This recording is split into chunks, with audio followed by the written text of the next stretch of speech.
mehr oder weniger zu Hause ist.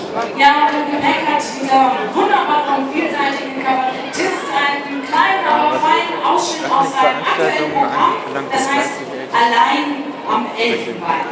Freut euch auf Claudius Bruns! Also erstens hat man hier alle um 10 Uhr auf.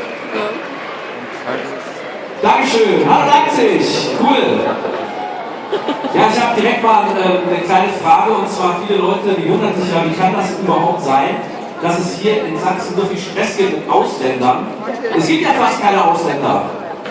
Deswegen wollte ich mal fragen, wer weiß denn, wie viel Prozent Ausländer es überhaupt gibt in Sachsen? 2, 3, ja.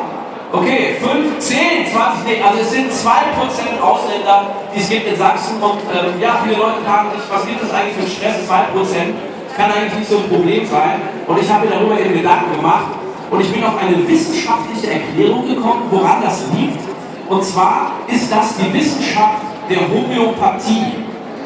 Homöopathie haben vielleicht einige schon mal gehört. Die Homöopathie beschäftigt sich damit, wie Stoffe in Abhängigkeit von ihrer Konzentration wirken.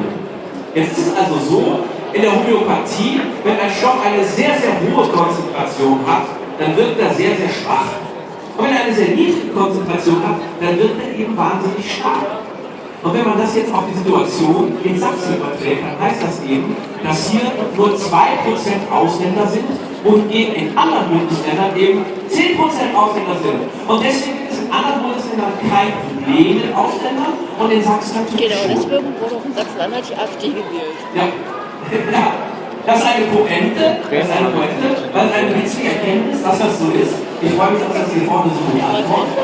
Ja, jetzt ist natürlich so, das Immunsystem ist also alarmiert, die besorgten Bürger, die fangen an den Städten zusammen, die ballen sich zusammen an den Lymphknoten der Gesellschaft und versuchen dort jetzt die Zahl der Ausländer weiter zu reduzieren. Leider haben sie aber die Rechnung eben ohne die Homöopathie gemacht, denn nach der Homöopathie ist es halt so, dass wenn die Zahl der Ausländer immer noch weiter sinkt, dass dann insgesamt die giftige Wirkung immer noch zunimmt, dass wenn es am Ende Pegida und Legida geschafft hätten und es gäbe keine einzige Ausländer mehr hier in Sachsen, dann wäre die Wirkung erst am allergrößten. Da hat sie sich weggeschmissen. Das ist die Konstellation mit Frankreich. Ja, Dankeschön. Ich war ja neulich auch auf so einer Demo, und ich sage jetzt mal nicht auf welcher. Man kann sich ja wohl noch selber entscheiden, auf welche Demo man geht. Das ist ja das gute Bürgerrecht. Ich habe auch eigentlich überhaupt nichts gegen Juden. Ich meine, ich will ja nur nicht, dass die überall hier rumlaufen. Dann macht überall die Läden auf. Wenn sie zu so haben, kennt man. Und überall Judenmoscheen. Das ganze Land ist voll. Ja, schrecklich. Das ist ja eh so eine Sache mit den Arabern. Die haben uns doch komplett unterwandert. Nehmen Sie doch nur mal die Zahlen. Ja, die Zahlen, unsere Ziffern, die sind von den Arabern. Die haben die uns vor Hunderten von Jahren aufoktroyiert, und jetzt können wir damit zurechtkommen, und irgendwann warten wir darauf, dass die uns wieder wegnehmen. Ihr könnt es ja mal in Ihnen geben, wenn Sie keine Ziffern mehr haben. Zum Beispiel die Null.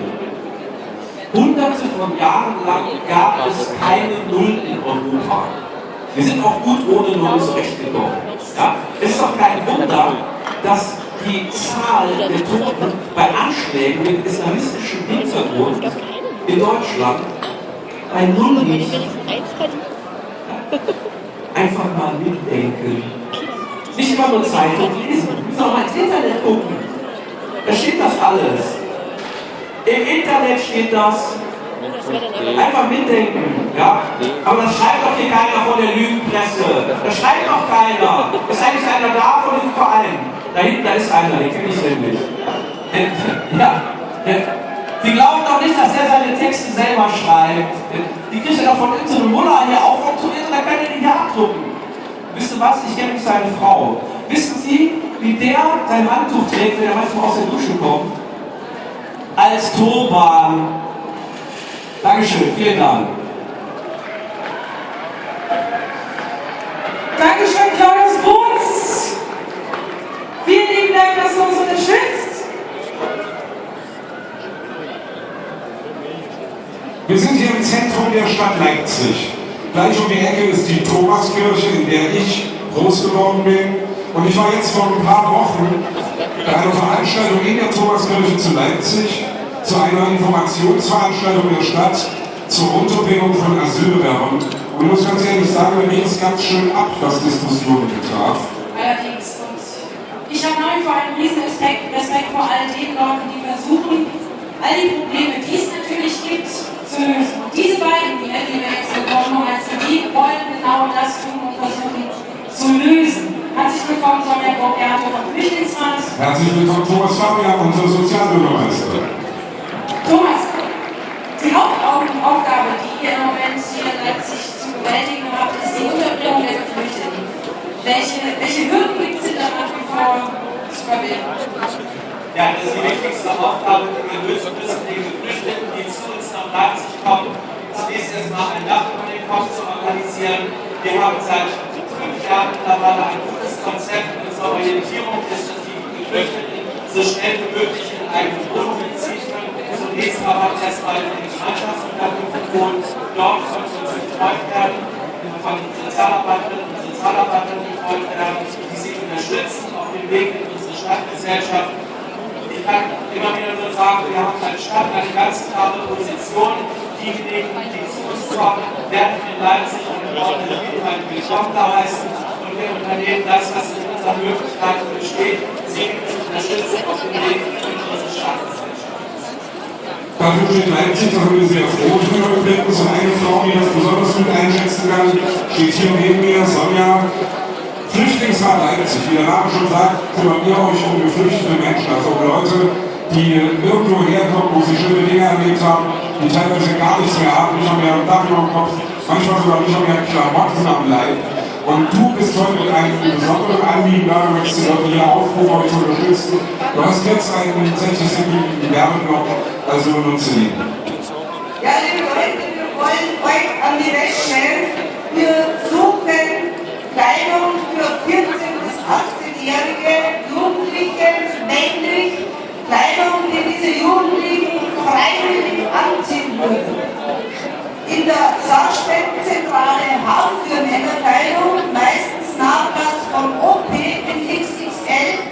Wir wollen die unbegleiteten Minderjährigen ja nicht brandmarken und vom Ziel von Sport und Wohl machen, sondern ihnen geben, was jeder Jugendliche gerne hätte. Wir beliefern natürlich auch die Obdachloseneinrichtungen in Leipzig und die Wohngemeinschaften des Jugendamtes, also unbegleitete Minderjährige und minderjährige Deutsche in dieser Stadt sollen bitte Klamotten bringen, Saarspenden-Zentrale Leipzig googeln, nach Deutschland dort abgeben oder an den Sammlung stellen. Oder aber hinten zum Stand gehen, da hinten ist der Stand des Flüchtlingsrates Leipzig. Guckt vorbei, macht euch schlau und helft uns, bitte. Sonja, der Flüchtlingsrat, der bietet ja auch Patenschaften an. Wie engagiert erlebst du eigentlich die Leipziger? Welche Erfahrungen hast du gesammelt? Großartige Erfahrung auf den Höhepunktzeiten mit dem Reportwerk und Flüchtende in der Stadt Leipzig. Ja, und jetzt wird geredet. Deutlich mehr Leipzigerinnen und Leipziger, die hier helfen wollten, die helfen und noch helfen werden. Das geht vom Schulkind bis zum Altersrekord bis 87. Wir brauchen also unheimlich viel Engagement von der Bevölkerung von Leipzig, eigentlich von ganz Sachsen. Thomas, warum gibt es eigentlich immer noch so viele Berührungsängste? Warum glaubst du persönlich, denn vielen Menschen das aufeinander zulegen und zu den Flüchtlingen zu schwer? Also ich mache ja mit Frau Kamer-Probst zusammen seit mittlerweile 4 Jahren regelmäßige Bürgerinformationsveranstaltungen. Da machen wir ganz unterschiedliche Erfahrungen. In manchen Stadtgebieten werden wir positiv aufgenommen, in anderen gibt es auch viele Fragen und teilweise auch fremdenfeindliche Äußerungen. Es ist allerdings so, dass die nach wie vor in aller Wahrnehmung in der Minderheit sind. Und die Flüchtlinge, wenn sie dann in unsere Häuser eingezogen sind, überall in einer guten Nachbarschaft leben. Insofern kann ich immer wieder sagen, all den Mitmachenden, all denjenigen, die Geflüchteten unterstützen wollen, lasst euch nicht von fremden Feinden einschüchtern. Das ist doch ein nettes Schlusswort. Vielen Dank, Thomas Fabian. Vielen Dank, Sonja Bogato. Hey Leute, könnt ihr ruhig mal applaudieren?